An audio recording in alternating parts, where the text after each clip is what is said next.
We got history. Got me feeling the nostalgia when you look at me. Thinking about what could have happened or what could have been. Finally.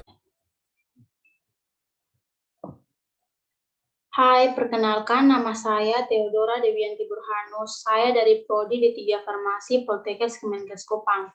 Di sini saya akan menjelaskan mengenai penyakit. Salah satu penyakit yang saya ambil di sini yaitu penyakit batuk, di mana batuk merupakan respon alami dari tubuh sebagai sistem pertahanan untuk mengeluarkan zat dan partikel dari dalam saluran pernapasan, serta mencegah benda asing masuk ke saluran napas bawah, saluran napas bawah.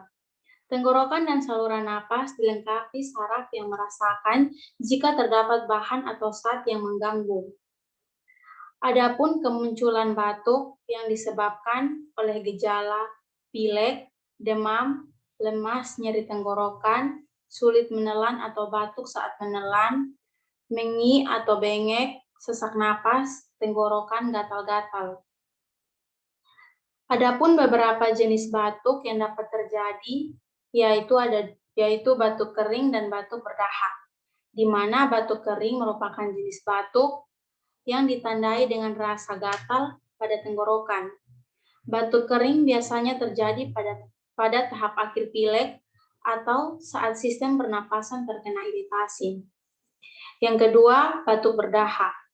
Sementara itu, batuk berdahak adalah jenis batuk yang mengeluarkan dahak. Dahak tersebut biasa berasal dari tenggorokan, sinus, serta paru-paru. Adapun beberapa faktor yang bisa meningkatkan risiko seseorang untuk mengalami batuk. Yang pertama, menghirup zat yang membuat iritasi saluran pernapasan, merokok, memiliki alergi, dan bekerja di tempat dengan polusi yang tinggi. Yang berikut cara pengobatan yang dapat dilakukan di rumah, yaitu banyak minum air putih. Cairan dapat membantu mengencerkan dahak dalam tenggorokan. Selain air putih, minuman hangat seperti teh ditambah madu atau jahe juga dianjurkan. Yang kedua, menghindari bahan yang dapat membuat iritasi atau alergi seperti debu atau asap. Yang ketiga, menambah bantal saat tidur agar kepala lebih terangkat.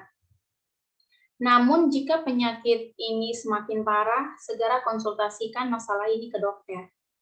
Salah satu contoh obat batuk yang biasa digunakan yaitu obat batuk Siladex.